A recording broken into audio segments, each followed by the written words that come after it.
Well, hello students. This is Professor Kraus again. We are looking at our third class, but our second technical lecture. So we are going to be looking at what is religion. If you remember, in our first lecture, we talked about what is truth and talked about worldview. Now we're going to be moving on and applying that idea of truth, what corresponds to reality, to the idea of religion. Let me open us up in prayer. Heavenly Father, thank you for another day, and God, we ask that you would help us to understand this material, continue to be with the students, continue to keep them safe and healthy, help them with all the different things that they are trying to balance in their life right now, give them understanding. In Jesus' name we pray. Amen. All right, what is religion? Religion is something that we hear about a lot. It might be even something that we talk about with our friends or family members a lot, but at its core, what is religion? Well, we're going to use this definition. It is a personal set or institutionalized system of religious attitudes, beliefs, and practices. So, in that definition, we have first, it could be personal. There are some religions that are more personal, they're more individualized. And then you have other religions, the larger religions, that would be called institutionalized, meaning everybody comes together and in a system and believes, in this case, attitudes, beliefs, and practices. All right? So, now, these different attitudes that we're going to have toward the world, toward God, these different beliefs that we're going to have and different practices are going to vary drastically from religion to religion. Sometimes even inside of the same religion, you could talk to two different people and they might express two different ways that they practice their religion. But at its core, we can define religion. We can use this sort of a test to determine whether something is a religion or just, maybe a few truths put together. We're looking at a personal or institutionalized set of religious attitudes, beliefs, and practices. Now, let's go even deeper or behind the veil here and ask the question, why are there even religions? I would argue that religions come to be as people try to make sense of the world and their experiences. So we are all living in the same world. We are experiencing a lot of the same events and different feelings, different emotions. And so when we have these, when we go through life, we begin to try to make sense of life. Is there a God or is there no God?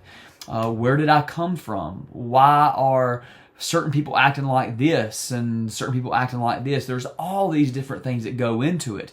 And religions, again, are these personal or institutionalized sets of attitudes, beliefs, and practices about the world. And when we begin to try to make sense of the world, then we begin to have certain beliefs about the world and certain attitudes about the world. And then we begin to live our life in a certain way, what we'd call practices. And that would be a religion.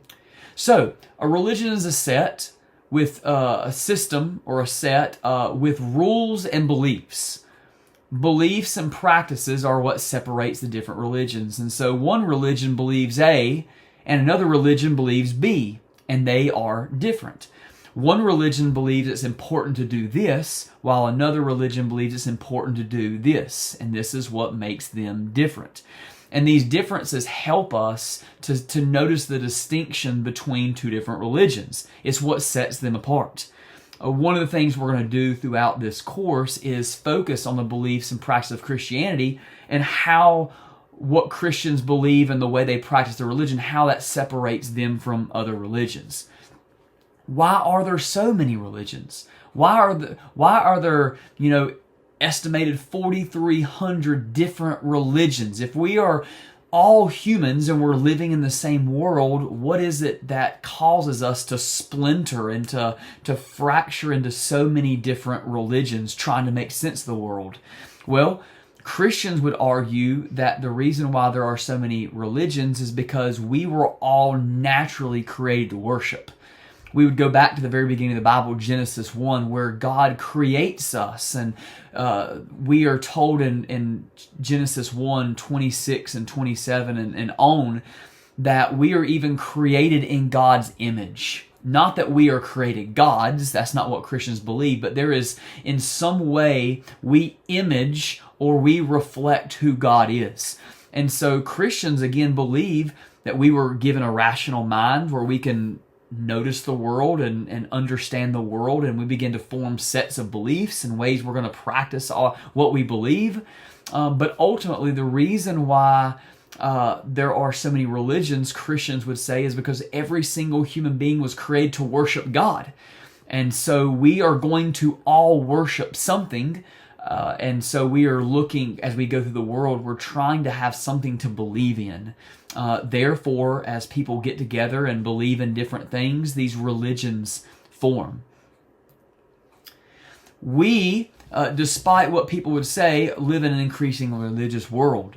From the beginning of humanity, religion has been a part of our world. As people, families, entire nations have tried to notice the world and make sense of the world and live their lives in this world.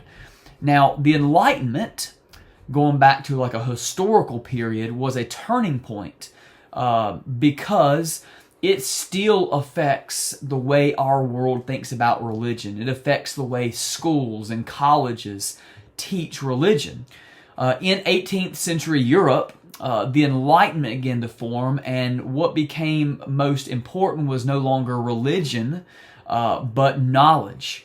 They believed and they taught, the Enlightenment began to hold that what would ultimately bring about happiness in the world for us, what would bring about peace and liberation to people, is more knowledge.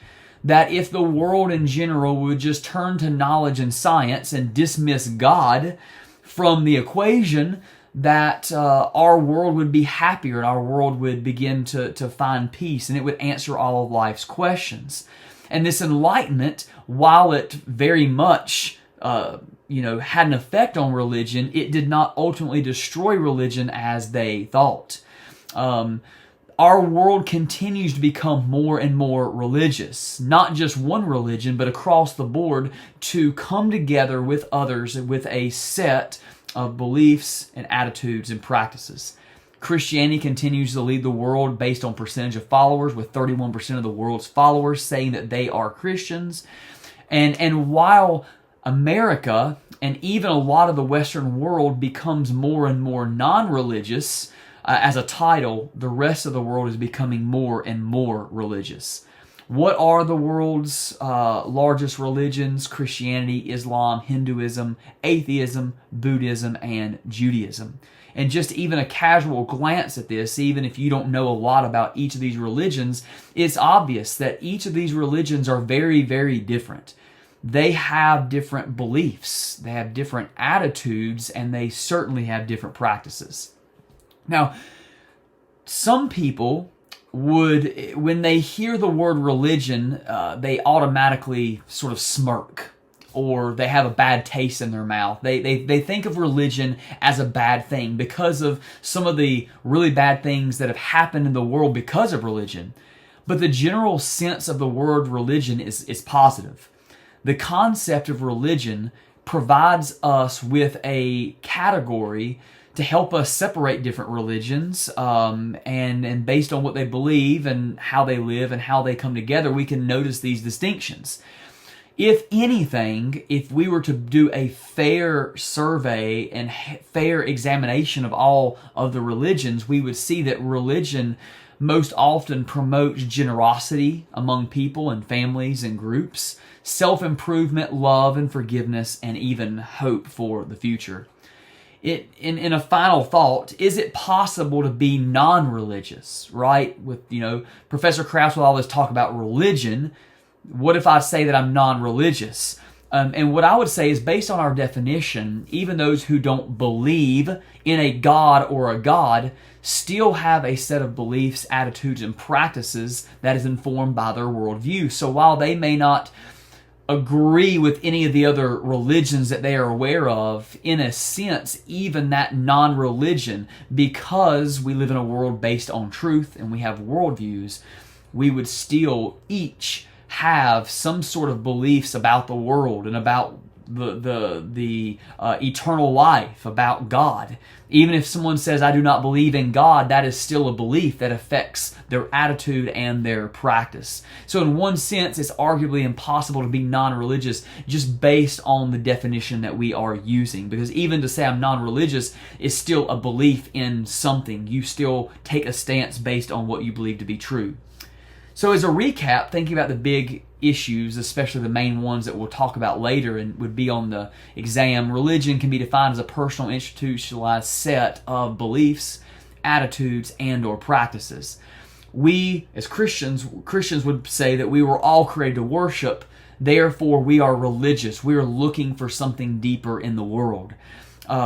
Religion typically focuses on the command, do this. Right? There's a standard in the religions. There is a focus primarily on if something's gone wrong with the world, then it is up to us to do something about it. You need to do this and this and this in order to get your life together.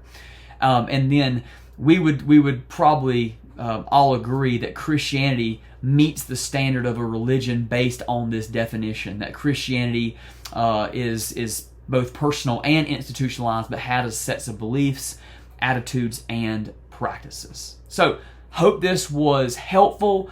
Lecture 2, What is Religion? God bless.